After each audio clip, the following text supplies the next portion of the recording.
Two of Italy's great fashion houses to be united. Prada is buying its rival Versace. It's a $1.4 billion debt deal. Shares of Versace's parent company, Capri Holdings, fell as fears escalate over potential impacts of US tariffs. Prada is seeking to expand as it defies a slowdown in the luxury sector.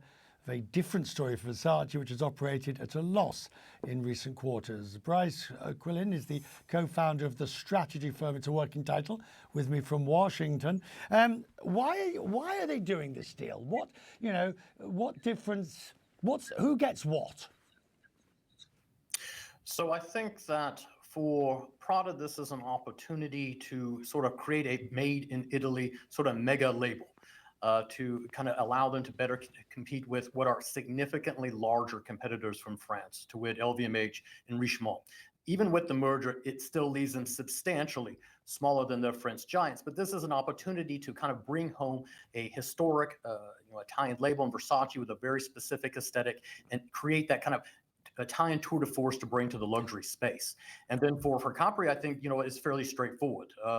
Versace is a loss-making option for them, at least it has been for a while. Right. They want to focus on Michael Kors. How is Prada, though? Its previous acquisitions have been difficult, and they're going to now have to bring Versace in, nurture it, but not infect it in a sense, and allow a very different look to coexist with the main Prada brand. Yeah, I think that's true, and some have raised concerns on how well Versace will sit in the Prada Group stable member Miu Miu, which has had just absolutely astronomical success in the past couple of years. And as you note, some of the consolidations that Prada has done in the past have been, I think people have judged have not been particularly well managed. So clearly they'll have to respect Prada, Versace. They'll have to give them the independence. And all of this, of course, takes place against a backdrop of a very difficult time for the industry. So that is important. Now, look, these luxury items now facing higher tariffs, 10% higher because it's EU. So it was going to be 20, now it's 10.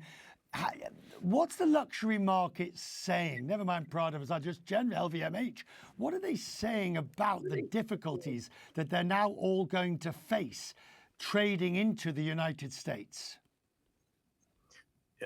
I think right now everybody's kind of in a wait-and-see sort of posture, just as they are in any kind of retail vertical, given the uncertainty over the direction of the global trade regime. But for luxury in particular, these difficulties come after a very difficult 2024. Post-pandemic, you had this kind of super cycle in the industry. Last year was kind of a return to earth. There was a hope in the industry that 2025 would be better, driven by the U.S. consumer. Now it appears that that's not going to be the case. The Chinese consumer doesn't appear to be coming to the rescue as they have for, frankly, the last 10 years or so. So I think the industry now doesn't know which direction growth can come, and everybody's kind of sitting on cash. They've got to manage inventory. Like everywhere else, this has put a freeze on investment plans. And that freeze on investment and that luxury market, China was the big one. And yet China is going to slow down dramatically, because it's going to have a slowdown as a result of not being the way this thing works. It's like a piece of knit. It's like a piece of very expensive Prada knitting that gets caught on a nail and all unravels fast. I think that's true, but if we look at 2024, the industry aggregate was much worse, but the aggregate hides a huge amounts of differentiation. So the LVMH was kind of performed somewhere in the middle. Prada Group continued to grow very quickly. Brunello Cucinelli, Ralph Lauren grew very quickly. Versace and a lot of the American firms did not. So I think that a lot of these organizations, can continue to be successful in China. However, at the industry level, I think, it's quite clear that they're not going to experience that bumper growth that they've experienced because of the Chinese consumer for the past 10, 15 years or so. I'm grateful to you, sir. Thank you. Thank you for joining me. Thank you.